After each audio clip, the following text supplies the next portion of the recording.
kami akan mempresentasikan tentang revenue cycle dan expenditure cycle. Kami mengambil dari Budiman Swalayan. Sebelumnya, perkenalkan anggota kelompok kami. Saya sendiri sebagai moderator dan juga pemateri, Cantika Yuni Musra. Dan saya Azifatul Husni sebagai pemateri. Dan saya Ayla Zura sebagai pemateri. Baiklah, saya akan menjelaskan terlebih dahulu profil dari perusahaan yang kami ambil, yaitu perusahaan Budiman Swalayan. Nah, Budiman Swalayan adalah salah satu perusahaan retail lokal terkemuka di Sumatera Barat yang fokus menjual kebutuhan harian. Nah, berdiri sejak tahun 1990-an, bisnis ini bermula dari toko kelontong dan kini telah berkembang menjadi jaringan swalayan terlengkap dengan belasan cabang di Kota Padang dan berbagai kabupaten atau kota di Sumatera Barat. Nah, selanjutnya yaitu pengertian dari revenue cycle, yaitu serangkaian aktivitas bisnis dan operasi pengolahan data yang berulang terkait dengan penyediaan barang dan jasa kepada pelanggan dan pengumpulan uang tunai sebagai pembayaran atas penjualan tersebut. Nah, selanjutnya yaitu tahapan atau 4 basic revenue cycle activities. Yang pertama yaitu sales order entry atau pencatatan pesanan penjualan. Yang kedua yaitu shipping, yaitu pengiriman. Yang ketiga yaitu billing, yaitu penagihan. Dan yang terakhir yaitu cash collection atau pengumpulan kas. Baiklah, selanjutnya saya akan menjelaskan tentang expenditure cycle. Expenditure cycle ini adalah serangkaian aktivitas bisnis yang berulang dan operasi pemrosesan informasi terkait yang berhubungan dengan pembelian dan pembayaran barang dan jasa. Ini berfokus pada pengadaan bahan baku, barang jadi, dan juga perlengkapan serta jasa. Ada 4 aktivitas dasar dari expenditure cycle ini. Yang pertama, pemesanan bahan, perlengkapan, dan jasa. Kemudian yang kedua, penerimaan bahan, perlengkapan, dan jasa. Serta yang ketiga, persetujuan faktur pemasok atau supplier. Serta yang keempat, pengeluaran kas untuk pembayaran. Baik, materi selanjutnya adalah tentang flowchart revenue cycle dan expenditure cycle. Di sini saya akan menjelaskan tentang flowchart revenue cycle. Yang pertama, alur prosesnya yaitu pelanggan masuk memilih produk, pelanggan masuk ke toko Budiman dan memilih produk untuk kebutuhan sehari-hari. Yang kedua, proses di kasir melakukan scan barcode atau input manual untuk mencatat semua sistem belanjaan.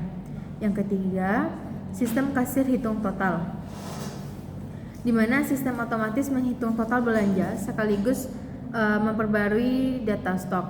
Yang keempat, cek promo. Ada percabangan keputusan. Yang pertama, jika ada promo atau diskon promo, diterapkan ke total belanja. Yang kedua, jika tidak ada promo, langsung ke metode pembayaran. Yang kelima yaitu metode pembayaran. Di sini juga ada percabangan lagi, yaitu pertama, jika tunai, kasir akan menerima uang tunai dari pelanggan, dan jika kris atau debit diproses melalui mesin EDC atau kris. Yang keenam yaitu cetak struk pembelian.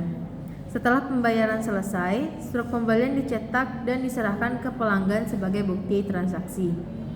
Yang ketujuh, update stok atau simpan data transaksi, di mana stok diperbarui otomatis dan data transaksi tersimpan di sistem kasir. Yang kedelapan adalah rekap penjualan harian oleh manajer, di mana manajer melakukan rekap penjualan harian dengan menghitung total kas dan transaksi non tunai. Yang terakhir yaitu laporan ke manajer pusat, di mana laporan dikirim ke manajer pusat sebagai bahan evaluasi dan selesai. Flowchart selanjutnya adalah tentang expenditure cycle.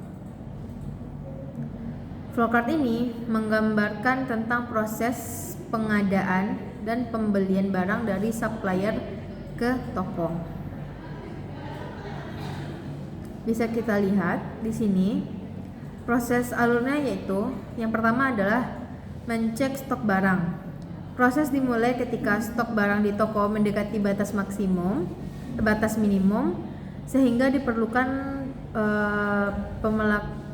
pemesanan ulang. Yang kedua, membuat daftar kebutuhan. Di sini, kepala toko membuat form permintaan pengadaan barang sebagai dokumen resmi kebutuhan. Yang ketiga, identifikasi jenis supplier. Di sini ada cabang keputusan. Yang pertama, jika supplier lokal atau UMKM dilakukan negosiasi langsung. Yang kedua, jika supplier distributor dikirim surat pesanan atau PO. Yang keempat, konfirmasi dan persetujuan pesanan atau manajer toko menyetujui PO sebelum pesanan dikirim ke supplier. Yang kelima, pengiriman barang oleh supplier. Di sini, supplier atau distributor mengirim barang disertai surat jalan dan faktur.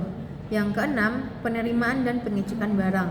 Petugas memeriksa jumlah, jenis, dan kondisi barang, dan jika barang sesuai, di sini juga ada percabangan. Yang pertama, jika tidak akan dikembalikan ke supplier. Jika iya, stok akan diperbarui di sistem kasir dan barang akan ditata di rak toko. Yang kedelapan adalah verifikasi faktur, di mana bagian keuangan mencocokkan PO, bukti penerimaan, dan faktur. Yang kesembilan adalah pembayaran ke supplier. Pembayaran ini dilakukan secara tunai, transfer bank, atau kredit. Dan yang terakhir selesai. Nah, selanjutnya saya akan menjelaskan BPMN Revenue Cycle. Nah, mula-mula customer datang dan masuk ke toko dan memilih barang. Setelah customer memilih barang, mereka akan menuju ke tahap kedua, yaitu men-scan barang di kasir. Nah, selanjutnya kasir akan mengkonfirmasi total pembayaran. Nah, di sana terdapat dua pilihan, apakah customer ingin membayar secara tunai ataupun menggunakan e-wallet. Nah, apabila customer ingin menggunakan tunai, maka pembayaran akan dilakukan oleh customer dan customer menerima struk dan barang. Nah, selanjutnya apabila customer melakukannya dengan menggunakan e-wallet, maka kasir akan memvalidasi pembayarannya. Setelah kasir memvalidasi pembayarannya, sistem akan mencetak struk.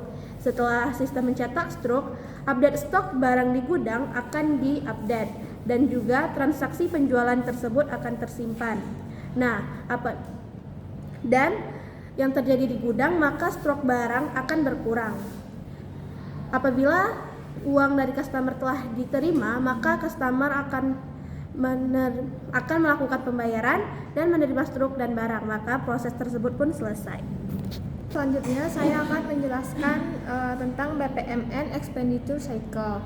Nah, dimulai dari ordering, yaitu perusahaan mengecek stok barang. Lalu di sini terdapat ada dua pilihan. Jika stok barang cukup, maka tidak akan terjadi pembelian. Namun, jika stok barang tidak cukup, perusahaan akan membuat permintaan pembelian barang. Di sini terdapat dokumen, yaitu permintaan pembelian barang. Lalu dilanjut dengan memesan barang ke supplier. Lalu supplier akan menyiapkan barang, kemudian supplier mengirimkan barang. Nah, di sini pada receiving atau penerimaan, perusahaan menerima barang lalu mengecek barang. Di sini terdapat dua pilihan. Jika barang tidak sesuai, maka barang akan dikembalikan ke supplier, lalu akan selesai. Namun jika barang sesuai, maka perusahaan akan membuat laporan ke supplier. Kemudian pada tahap yang ketiga, yaitu menyetujui invoice yang diberikan oleh supplier. Nah, di sini perusahaan menerima invoice dari supplier, kemudian terdapat juga dokumen invoice, kemudian menyetujui invoice dari supplier. Nah, lanjut ke tahap yang keempat, yaitu pembayaran. Pihak perusahaan akan menyiapkan pembayaran, kemudian melakukan pembayaran. Di sini terdapat bukti pembayaran, lalu proses akan selesai. Baiklah, sekian presentasi dari kami. Jika ada salah dan janggal kami mohon maaf. Kami akhiri dengan Assalamualaikum warahmatullahi wabarakatuh.